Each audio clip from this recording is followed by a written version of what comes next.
Mute nah. Assalamualaikum warahmatullahi wabarakatuh. Perkenalkan kami dari kelompok 15 akan mempresentasikan tugas pengantar kecerdasan buatan. Bisa di next. Anggota dari kelompok kami adalah saya sendiri, Risalah Kalbu Zain, lalu ada Akil Aswangga, dan juga Raden Arjuna Dimas Prakoso. Nah, materi selanjutnya akan dijelaskan oleh rekan saya, Akil Aswangga.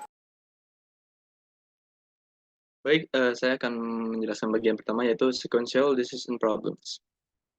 Sequential decision problems and Markov decision processes. Kita sering dihadapkan pada situasi di mana kita perlu membuat serangkaian keputusan selama beberapa langkah waktu dalam suatu lingkungan. Ini disebut masalah keputusan berurutan. Dan kasus khususnya adalah proses keputusan Markov atau MDP. MDP terdiri dari lingkungan yang sepenuhnya dapat diamati dan bersifat stokastik dengan model transisi Markov, di mana keadaan berikutnya hanya bergantung pada keadaan saat ini dan tindakan yang diambil. Agen menerima imbalan di setiap keadaan, dan tujuannya adalah untuk memaksimalkan total imbalan yang terakumulasi. Policies and optimal policies. Untuk menyelesaikan MDP, kita perlu menemukan kebijakan yang memberitahu agen tindakan apa yang harus diambil di setiap kemungkinan keadaan. Kualitas suatu kebijakan diukur dengan utilitas harapan atau imbalan jangka panjang yang dihasilkannya. Kebijakan optimal adalah kebijakan yang menghasilkan utilitas harapan tertinggi dibandingkan dengan semua kebijakan yang lain yang mungkin.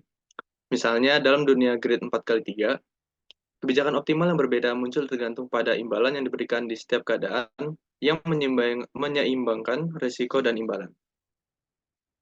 Utilities over time. Untuk mengevaluasi kinerja atau kebijakan, kita perlu memberikan utilitas pada urutan keadaan atau sejarah lingkungan. Ada dua cara yang koheren untuk melakukannya: imbalan aditif dan imbalan diskon. Imbalan aditif hanya menjumlahkan imbalan di setiap keadaan. Sementara imbalan diskon menerapkan faktor diskon pada imbalan masa depan, membuatnya kurang bernilai seiring waktu. Imbalan diskon lebih disukai karena dapat menangani cakrawala tak terhingga dan menghindari kebijakan yang tidak tepat yang tidak pernah mencapai keadaan terminal. Optimal policies and utilities of states. Utilitas harapan dari kebijakan P dari keadaan S dilambangkan sebagai UPS, yang mewakili imbalan jangka panjang yang dicapai dengan mengikuti kebijakan tersebut dari S. Kebijakan optimal P-star adalah kebijakan yang memaksimalkan utilitas harapan ini dari setiap keadaan tertentu. Utilitas sebenarnya dari suatu keadaan US adalah jumlah harapan dari imbalan diskon yang akan diterima agen jika mengikuti kebijakan optimal dari keadaan tersebut. Dalam dunia grid 4x3, keadaan yang lebih dekat ke pintu keluar atau plus 1 memiliki utilitas lebih tinggi karena langkah yang lebih sedikit diperlukan untuk mencapai tujuan. Action selection. Dengan utilitas dari keadaan US, agen dapat memilih tindakan menggunakan prinsip utilitas harapan maksimum. Agen memilih tindakan yang memaksimalkan utilitas harapan dari keadaan berikutnya, dengan mempertimbangkan probabilitas transisi dan utilitas dari kemungkinan keadaan berikutnya. Ini memungkinkan agen membuat keputusan optimal di setiap langkah mengikuti kebijakan optimal P-star. Selanjutnya akan dijelaskan oleh teman saya, Raden Arjuna Dimas. Silakan. Oke, terima kasih. Selanjutnya kita akan membahas tentang value iteration. Nah, value iteration sendiri ini adalah algoritma untuk menghitung nilai optimal dari setiap keadaan dalam sebuah Markov decision process atau MDP. Nah, MDP ini adalah model matematika untuk pengambilan putusan sekuensial dalam lingkungan yang stokastik. Next. Nah, dalam value iteration ini biasanya kita menggunakan yang namanya the Bell equation. Nah, the Bellman equation ini adalah persamaan rekursif yang menggambarkan hubungan antara nilai optimal dari utility suatu keadaan S dengan nilai optimal keadaan yang selanjutnya mungkin dicapai dari S. Rumusnya ini yang seperti di kanan, yaitu US sama dengan RS ditambah gamma max alpha elemen dari AS sigma S P S aksen atau S, A US aksen. Nah, di sini US ini adalah utilitas yang diharapkan dari suatu keadaannya, itu misalnya. RS ini adalah imbalan langsung untuk keadaan tersebut. Gamma di sini adalah faktor diskonnya mengukur pentingnya imbalan masa depan dibanding dengan imbalan segeranya. Nah, Max alpha bagian dari A, S ini menunjukkan ke pemilihan tindakan yang memaksimalkan jumlah utilitas yang diharapkan. PS aksen atau S, A ini adalah probabilitas pencapaian keadaan S aksen dari keadaan S dengan pengambilan tindakan S. Nah, yang terakhir ada US aksen adalah utilitas yang diharapkan dari keadaan berikutnya. Next. Nah, the value of iteration algorithm ini adalah sebuah algoritma untuk menghitung optimal utility dari setiap keadaan dalam sebuah MDP tadi. Algoritma ini untuk mengimplementasikan si Bellman yang tadi itu ke dalam algoritma value iteration-nya. Di mana langkahnya itu paling dasarnya adalah lakukan inisiasi awal nilai US untuk setiap keadaan S yang biasanya itu di setnya mulai dari 0. Nah, setelah itu lakukan iterasi berikut sampai konvergen untuk setiap keadaan S-nya. Setelah konvergen, VS-nya itu menyimpan nilai optimal untuk keadaan S-nya. Next. Nah, convergent value iteration. Nah, di sini kita tuh menanyakan kan, apakah algoritma value iteration ini akan selalu convergent ke nilai optimal?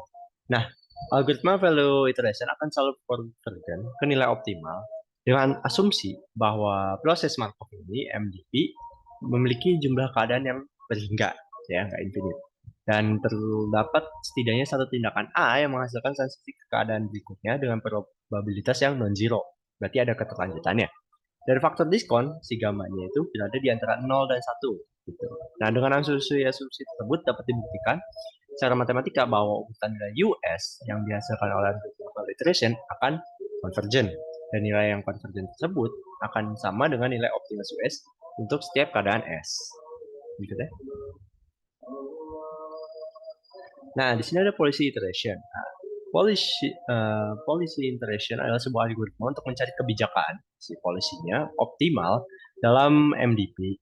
Nah, perbedaan dengan value iteration yang mencari nilai optimal, policy iteration ini mencari kebijakan mapping dari keadaan ke tindakan yang optimal. Next.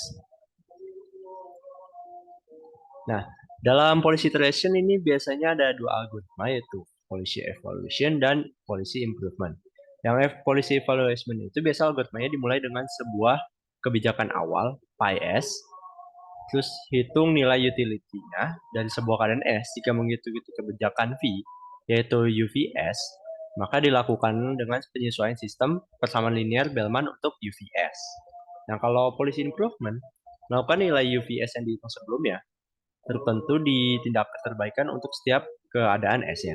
Nah, habis itu kita buat kebijakan baru yaitu V aksen S dengan memilih keadaan A yang memaksimalkan jumlah reward langsung dan nilai masa depannya. Jika phi aksen S sama dengan phi S untuk semua S, maka kebijakan phi adalah optimal. Jika tidak, lakukan kerangka polisi yang evaluation dengan phi sama dengan phi aksen. Next. Di sini ada partially observable MDPS. Nah, partially observable MDPS atau disingkat POMDPS adalah perluasan dari MDPS sendiri ke lingkungan yang tidak dapat diobservasi secara langsung. Nah, dalam POMDP ini, agen tidak dapat mengamati keadaan lingkungan secara langsung, melainkan hanya menerima sinyal-sinyal observasi yang memberikan keadaan informasi yang tidak lengkap mengenai keadaan sebenarnya. Next. Nah, dalam POMDP ini kita biasanya berdasarkan 3 inti ya.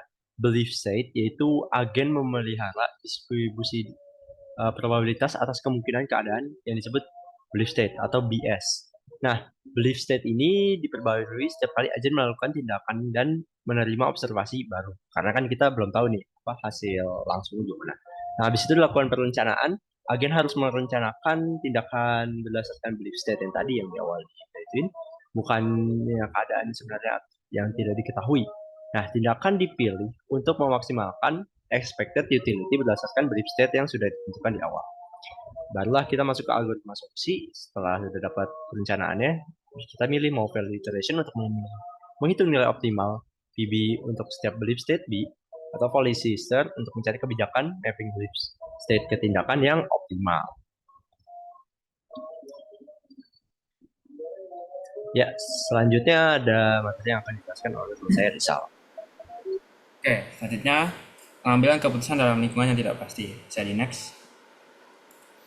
Bagaimana jika ketidakpastian tersebut disebabkan oleh agen lain dan keputusan yang mereka buat? Dan bagaimana jika keputusan agen-agen tersebut dipengaruhi oleh keputusan kita? Pertanyaan ini pernah kita bahas sebelumnya saat kita mempelajari permainan di bab 5. Nah, di sana kita terutama berkonsentrasi pada permainan giliran di lingkungan yang sepenuhnya dapat diamati, di mana pencarian minimax dapat digunakan untuk menemukan langkah optimal. Next.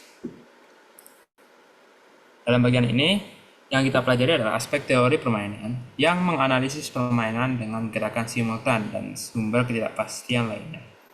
Atau teoritis permainan menggunakan istilah informasi seimbang dan informasi tidak sempurna sebagai pengganti sepenuhnya dan sebagian dapat diamati. Jadi next. Nah, teori permainan dapat digunakan setidaknya ada dua cara. Yang pertama adalah desain agen dan yang kedua adalah desain mekanisme. Jadi next. Desain agen, apa itu? Nah, desain agen adalah teori permainan dapat menganalisis keputusan agen dan menghitung utilitas yang diharapkan untuk setiap keputusan dengan asumsi bahwa agen-agen yang lain bertindak secara optimal menurut teori permainan. Misalnya, dalam permainan Mora, dua pemain O dan E secara bersamaan menunjukkan satu atau dua jari. Jumlah total jari adalah F. Jika F ganjil, O mengumpulkan F dolar dari E. Dan jika F genap, E mengumpulkan F dolar dari O. Teori permainan dapat menentukan strategi terbaik melawan pemain rasional dan hasil yang diharapkan setiap pemain. Next. Lalu yang kedua adalah desain mekanisme. Ketika lingkungan dihuni oleh banyak agen, mungkin untuk mendefinisikan aturan lingkungan, yaitu permainan yang harus dimainkan agen-agen tersebut, sehingga kebaikan kolektif semua agen dimaksimalkan ketika setiap agen mengadopsi solusi teori permainan yang memaksimalkan utilitasnya sendiri. Misalnya, teori permainan dapat membantu merancang protokol untuk kumpulan router lalu lintas internet, sehingga setiap router memiliki intensif untuk berlintas sedemikian rupa sehingga throughput globalnya maksimal. Nah, desain mekanisme juga dapat digunakan untuk membangun sistem multi-agen cerdas yang menyelesaikan masalah kompleks secara terdistribusi. Next. Nah, lalu ada jenis-jenis games. Jenis games atau permainan itu ada 3. Yang pertama adalah permainan tunggal, permainan berulang, dan permainan urutan. Next. Nah, di permainan tunggal, kami memulai dengan mempertimbangkan serangkaian permainan yang terbatas. Permainan di mana semua pemainnya ini bertindak secara bersamaan dan hasil permainan didasarkan pada satu set tindakan ini. Sebenarnya, tidak terlalu penting bahwa tindakan terjadi pada waktu yang persis sama. Yang penting adalah tidak ada pemain yang memiliki pengetahuan tentang pilihan pemain lain. Nah, batasnya pada satu gerakan dan penggunaan kata permainan mungkin membuat ini terlihat sepele. Tapi sebenarnya teori permainan adalah hal yang serius. Teori ini digunakan dari situasi pengambilan keputusan termasuk lelang hak pengeboran minyak dan hak spektrum frekuensi nirkabel, proses keberangkutan, pengembangan produk, dan keputusan penetapan harga. Dan pertahanan nasional situasi yang melibatkan miliaran dolar ataupun ratusan ribu nyawa. Jadi next. Nah, permainan gerakan tunggal didefinisikan oleh 3 komponen. Yang pertama, pemain atau agen yang akan membuat keputusan. Permainan 2 pemain telah mendapatkan perhatian paling banyak. Meskipun permainan N, pemain untuk N lebih besar daripada 2 juga umum. Kami memberi nama pemain dengan huruf kapital seperti Alice dan Bob atau O dan E. Lalu yang kedua adalah tindakan. Tindakan yang dapat dipilih oleh pemain. Kami akan memberikan nama tindakan dengan huruf kecil seperti one atau test. Para pemain mungkin memiliki atau tidak memiliki set tindakan yang sama. Lalu yang ketiga adalah fungsi bayaran. Fungsi bayaran yang memberikan utilitas kepada setiap pemain untuk setiap kombinasi tindakan oleh semua pemain. Untuk permainan gerakan tunggal, fungsi bayaran dapat direpresentasikan oleh matriks, sebuah representasi yang dikenal sebagai bentuk strategis jika disebut normal. Oke, lanjut.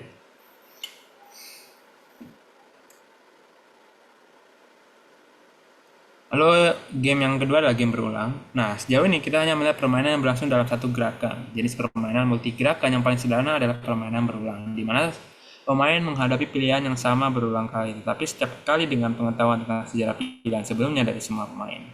Nah, profil strategi untuk permainan berulang menentukan pilihan tindakan untuk setiap pemain pada setiap langkah waktu untuk setiap kemungkinan sejarah pilihan sebelumnya, seperti pada MDP atau Markov Decision Process. Pembayaran adalah aditif dari waktu ke waktu. Jadi next. Nah, lalu ada permainan berurutan. Dalam kasus umum, sebuah permainan terdiri dari serangkaian giliran yang tidak harus semuanya sama. Permainan seperti itu paling baik diwakili oleh pohon permainan. yang oleh para ahli teori permainan disebut bentuk ekstensif.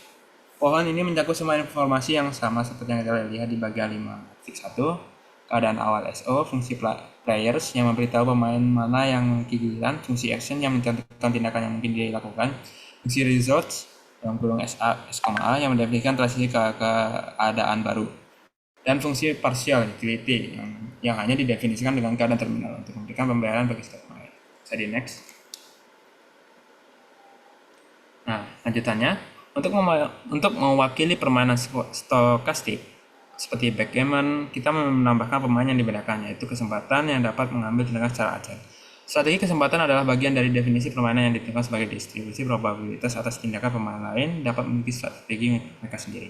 Untuk mewakili permainan dengan tindakan non-deterministik seperti biliar, kita memecah tindakan menjadi dua bagian. Tindakan pemain itu sendiri memiliki hasil deterministik dan kemudian kesempatan memiliki giliran untuk bereaksi terhadap tindakan dengan caranya sendiri yang berubah-ubah. Untuk mewakili gerakan simultan, seperti dalam dilema tahanan atau mola dua jari, kita memperlakukan urutan semena-mena pada pemain. Tapi kita memiliki opsi untuk menegaskan bahwa tindakan pemain sebelumnya tidak dapat diamati oleh pemain berikutnya. Misalnya Alice harus memilih untuk menolak atau bereaksi terlebih dahulu. Kemudian Bob memilih. Tapi Bob tidak tahu pilihan apa yang dibuat Alice pada saat itu. Kita juga dapat mewakili fakta bahwa gerakan tersebut terungkap kemudian. Namun kita mengasumsikan pemain selalu mengingat semua tindakan mereka sebelumnya. Asumsi ini disebut ingatan sempurna. Bisa di next. Selanjutnya, ya, kill. Mekanisme desain. Desain mekanisme berkaitan dengan merancang permainan atau interaksi di mana solusi yang dihasilkan ketika agent mengejar strategi rasional mereka menghasilkan maksimalisasi fungsi utilitas global. Ini memungkinkan pembuatan sistem pintar dari sekumpulan agen yang mungkin egois atau tidak kooperatif. Mirip dengan bagaimana tim mencapai tujuan yang melampaui kemampuan individu. Mekanisme terdiri dari bahasa untuk mendeskripsikan strategi agen, pusat yang mengumpulkan pilihan strategi, dan aturan hasil yang menentukan imbalan berdasarkan pilihan tersebut. Auction as a mechanism design problem. Lelang adalah mekanisme untuk menjual barang kepada sekumpulan penawar, masing-masing dengan nilai pribadi untuk barang tersebut. Lelang Inggris atau lelang dengan tawaran naik adalah efisien atau mengalokasikan kepada penawar tertinggi dan memaksimalkan pendapatan, tetapi rentan terhadap kolusi. Mekanisme yang tahan strategis seperti lelang fikri atau lelang tertutup dengan harga kedua mendorong penawar untuk mengungkapkan nilai sebenarnya mereka sebagai strategi dominan. Teorema kesetaraan pendapatan Teorema kesetaraan pendapatan menyatakan bahwa banyak format lelang yang menghasilkan pendapatan yang diharapkan sama ketika penawar memiliki nilai pribadi yang independen. Tragedy of the commons and externalities. Dalam skenario seperti negara-negara yang menetapkan kebijakan polusi, strategi rasional individu dapat menyebabkan hasil global yang suboptimal, yang dikenal sebagai tragedi kepentingan bersama. Solusinya adalah merancang mekanisme yang memperhitungkan eksternalitas efek pada utilitas global yang tidak tertangkap dalam transaksi individu. Contohnya termasuk pajak karbon atau membebankan biaya kepada agen untuk menggunakan sumber daya bersama menyelaraskan tujuan individu dan global. Allocating common goods, the VCG mechanism. Ketika mengalokasikan barang yang bersama yang terbatas, diperlukan mekanisme untuk mendorong agen mengungkapkan nilai sebenarnya mereka. Mekanisme Vickrey-Clark-Groves atau VCG mencapai hal ini dengan membebankan pajak kepada setiap pemenang yang setara dengan kerugian dalam utilitas global yang disebabkan oleh kehadiran mereka. Di bawah VCG menjadi strategi dominan bagi agen untuk menawar nilai sebenarnya mereka, menghasilkan alokasi efisien yang memaksimalkan utilitas global. Importance of mechanism design. Desain mekanisme yang tepat sangat penting untuk menyelaraskan insentif individu dengan hasil global yang diinginkan dalam skenario multi-agen. Ini memungkinkan pemanfaatan kemampuan kolektif dari agen yang egois atau terbatas untuk mencapai tujuan yang melampaui apa yang bisa dicapai individu. Mekanisme seperti lelang, penetapan harga sumber daya bersama, dan algoritma seperti VCG menyediakan alat yang kuat untuk membangun sistem multi-agen yang efektif. Sekian, terima kasih.